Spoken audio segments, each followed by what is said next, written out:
Hello students, how are you? कैसे हैं आप? Very good. अभी इसके प्रीवियस क्लास में हम लोगों ने ये डिस्कस किया कि इलेक्ट्रोमैग्नेटिक वेव्स की प्रॉपर्टीज़ क्या होती हैं, एनर्जी डेंसिटी क्या होती है, इंटेंसिटी क्या होती है, मोमेंटम क्या होता है, रेडिएशन प्रेशर क्या होता है। ये डिफरेंट चीज़ें हमने डिस्कस किया। अब हम डिस्कस करेंगे इलेक्ट्रोमैग्नेटिक स्पेक्ट्रम क्या है। क्या इलेक्ट्रोमैग्नेटिक स्पेक्ट्रम क्या है और उसमें डिफरेंट जो वेव्स आती हैं उनकी प्रॉपर्टी क्या है। तो जब हम एक जनरल टर्म बोलते हैं तो रेडिएशन होता है। रेडिएशन एक जनरल टर्म है, जबकि वेव एक कॉमन टर्म है। एक वेव एक स्पेशल नेम है।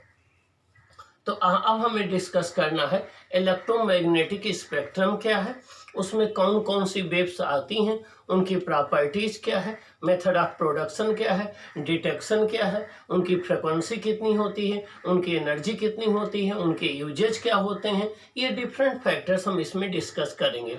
तो आइए पहले इलेक्ट्रोमैग्नेटिक स्पेक्ट्रम की बात करते हैं। अब क्वेश्चन ये उठता है कि इलेक्ट्रोमैग्नेटिक स्पेक्ट्रम है क्या।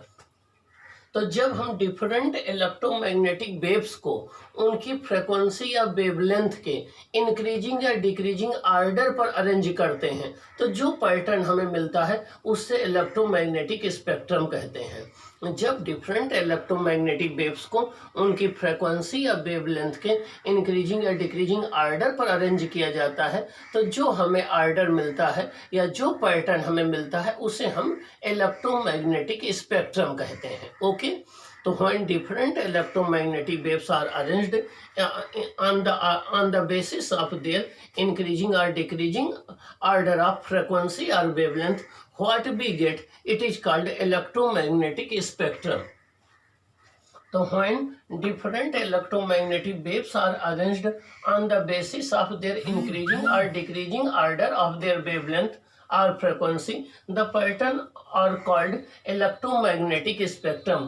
जब different electromagnetic waves को उनके increasing और decreasing order of wavelength या frequency के बेसिस पर अरेंज किया जाता है तो जो कुछ भी हमें मिलता है उसे हम क्या बोलते हैं, इलेक्ट्रोमैग्नेटिक स्पेक्ट्रम कहते हैं। All the electromagnetic waves travel through the vacuum with same speed. जितनी भी इलेक्ट्रोमैग्नेटिक वेव है वो इस फ्री स्पेस या वैक्यूम में सेम स्पीड से ट्रेवल करती हैं, उनमें कोई डिफरेंस नहीं होता है।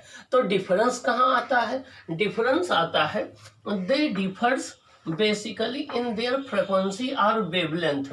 उनमें केवल डिफरेंस उनकी फ्रिक्वेंसी या वेवलेंथ में होता है।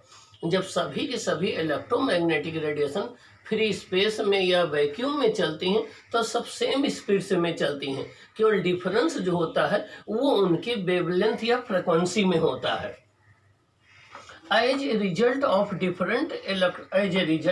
different electromagnetic waves interact with the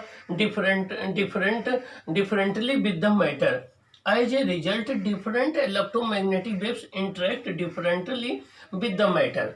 अब इलेक्ट्रोमैग्नेटिक वेव्स का जो किसी मैटर से इंटरेक्शन होता है वो उनकी वेवलेंथ या फ्रिक्वेंसी पर डिपेंड करता है, और डिफरेंट इलेक्ट्रोमैग्नेटिक वेव्स की वेवलेंथ या फ्रिक्वेंसी अलग अलग होती है। इसलिए डिफरेंट इलेक्ट्रोमैग्नेटिक वेव्स का इंटरेक्शन भी जो है वो अलग अलग होता है। मीन्स डिफरेंट इलेक्ट्रोमैग्नेटिक वेव्स की फ्रिक्वेंसी या वेवलेंथ अलग अलग होती है, इसलिए डिफरेंट इलेक्ट्रोमैग्नेटिक वेव्स का इंटरेक्शन भी मैटर से अलग अलग तरीके से होता है। तो मीन्स अगर हम फ्री स्पेस या वैक्यूम में देखें तो सभी इलेक्ट्रोमैग्नेटिक वेव्स चाहे उनकी फ्रिक्वेंसी या वेवलेंथ कुछ भी हो सब सेम स्पीड से चलती हैं, ठीक ना, उनमें कोई डिफरेंस हम नहीं कर सकते हैं। लेकिन सबकी डिफरेंस कहाँ आता है? डिफरेंस उनकी वेवलेंथ में, उनकी फ्रिक्वेंसी में आता है, और वेवलेंथ या फ्रिक्वेंसी में डिफरेंस होने के कारण उनका जो इंटरेक्शन होता है मैटर के साथ वो डिफरेंट हो जाता है।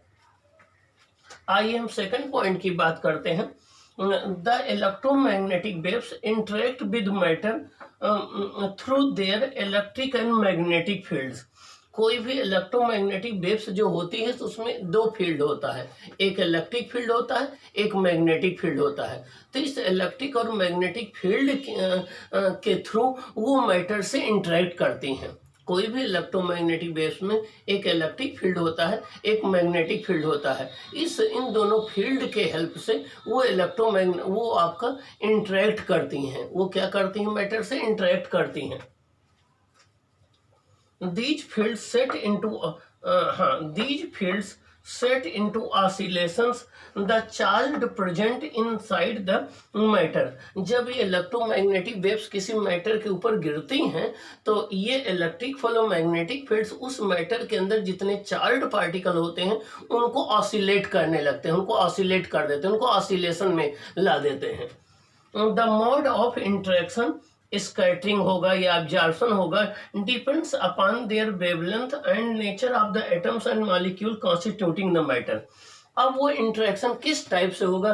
स्कैटरिंग के थ्रू होगा या एब्जॉर्प्शन के थ्रू होगा या रिफ्लेक्शन के थ्रू होगा या किसके थ्रू होगा? ये दो बातों से डिसाइड होता है कि जिस वेव का इंटरेक्शन हो रहा है उसकी वेवलेंथ या फ्रीक्वेंसी कितनी है, और जिस मैटर से इंटरेक्शन हो रहा है उसके एटम मॉलिक्यूल्स का नेचर कैसा है, उस पर डिपेंड करता है।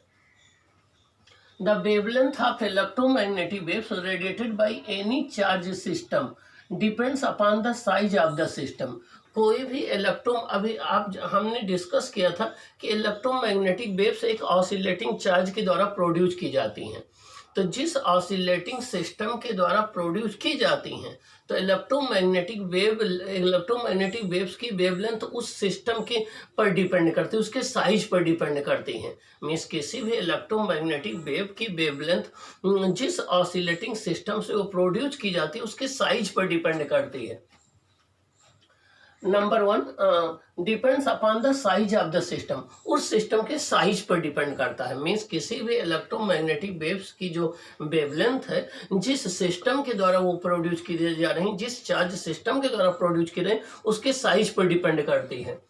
Atomic nuclei radiates gamma rays of the wavelength 10 to the power -14 metre to 10 to the power -15 metre. जो आपके एटम्स के न्यूक्लाई होते हैं, न्यूक्लियस का size 10 to the power -14 metre से 10 to the power -15 मीटर होता है। तो जो एटम्स के न्यूक्लियस से निकलने वाली गामा रेज होती हैं उनका साइज भी 10 to the power -14 मीटर से 10 to the power -12 मीटर के रेंज में होता है। ठीक ना? वो इस ऑर्डर की होती हैं। Heavy atoms emit X rays. Heavy atoms का साइज बड़ा होता है तो वो एक्सरेज को एमिट करते हैं, उनसे एक्सरेज एमिट होती हैं। Electron oscillating in a circuit give rise to the radio waves. जब किसी सर्किट में इलेक्ट्रॉन ऑसिलेट करते हैं तो वहाँ से हमें रेडियो वेव्स मिलती हैं। A transmitting antenna radiates most effectively radio waves of the wavelength equal to the size of antenna। और कोई अगर एंटीना है तो वो अपनी साइज की जो है वो रेडियो वेव्स को प्रोड्यूस करता है। ओके, तो कहने का यहाँ मतलब ये हो गया कि जिस ऑसिलेटिंग सिस्टम के द्वारा कोई इलेक्ट्रोमैग्नेटिक वेव्स रेडिएट की जाती है उस इलेक्ट्रोमैग्नेटिक वेव की वेवलेंथ उसके साइज पर डिपेंड करती है।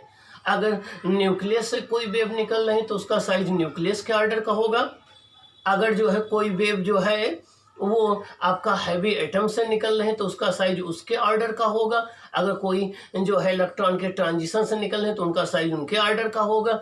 ये बात ध्यान रखना है। The infrared waves incident. अब बात जो थर्मल रेडिएशंस होती हैं जिनको आप हीटिंग रेडिएशंस कहते हैं या इंफ्रारेड रेडिएशन कहते हैं, ये हमें गर्मी देती हैं। क्यों देती हैं इसके विषय में बात करें। The infrared waves incident on a substance set into oscillations all it's electron atoms and molecules. जब किसी भी सब्सटेंस के ऊपर इंफ्रारेड रेडिएशंस गिरती हैं तो वो उस मटेरियल के अंदर जो इलेक्ट्रॉन है, एटम है, मॉलिक्यूल है, उनको ऑसिलेशंस में ला देती हैं, वो ऑसिलेट करने लगते हैं। अब इस ऑसिलेट से क्या होता है? This increases the internal energy and hence the temperature of the substance. इससे उस सब्सटेंस की इंटरनल एनर्जी इंक्रीज हो जाती है, और इंटरनल एनर्जी इंक्रीज हो जाती है तो टेम्परेचर इंक्रीज हो जाता है। That is why infrared rays are called heat waves और थर्मल रेडिएशन। इसीलिए इंफ्रारेड रेडिएशंस को हम थर्मल रेडिएशंस कहते हैं या इनको हम हीट वेव्स कहते हैं। क्या हीट वेव्स कहते हैं या थर्मल रेडिएशंस कहते हैं। अब फिर तो our eyes are most sensitive to the most intense wavelength of the solar spectrum। Solar spectrum की जो सबसे इंटेंस वेवलेंथ होती है उसके लिए हमारी आई सबसे ज़्यादा सेंसिटिव होती है। हर एक कलर के लिए हमारी आई इक्वल सेंसिटिव नहीं होती है। That is the centre of the sensitivity of our eyes coincide with the centre of wavelength distribution of the solar spectrum. हमारे सोलर स्पेक्ट्रम का जो वेवलेंथ के अकॉर्डिंग डिस्ट्रीब्यूशन है उसका जो सेंटर जिस कलर के लिए लाई करता है उसी के अकॉर्डिंग हमारी आई की सेंसिटिविटी भी उसी कलर के लिए मैक्सिमम होती है। हर कलर के लिए इक्वली रिस्पॉन्ड नहीं करती हमारी आई। The sun is the main source of radiations. The atmosphere is transparent to visual radiation, but other components such as the infrared and ultraviolet are absorbed by different layers of the atmosphere. हमारा जो सन है वो electromagnetic waves का main source है। हमारा सन जो है वो इलेक्ट्रोमैग्नेटिक वेव्स का मेन सोर्स है। तो हम अर्थ का एटमॉस्फेयर विजुअल लाइट के लिए तो ट्रांसपेरेंट है, विजुअल लाइट तो इसमें से पास हो जाती है, लेकिन जो इसके अदर कंपोनेंट है जैसे इंफ्रारेड है, अल्ट्रावायलेट है, ये डिफरेंट लेयर्स के द्वारा डिफरेंट अमाउंट में एब्जॉर्ब कर लिए जाते हैं। The range of electromagnetic waves are from gamma rays 10 to the power minus 2 meter, 10 to the power minus 12 meter, 10 to the power minus 12 metre. जो अगर हम वेवलेंथ की बात करें तो गामा रेज से स्टार्ट होती हैं। Gamma rays 10 to the power minus 12 metre से 10 टू द पावर 6 मीटर जो कि आपके रेडियो वेव्स की होती हैं, यहाँ तक जो है वो इनका रेंज फैला हुआ है 10 to the power minus 12 metre से 10 टू द पावर 6 मीटर तक। The direction of propagation of electromagnetic wave is decided by E cross B।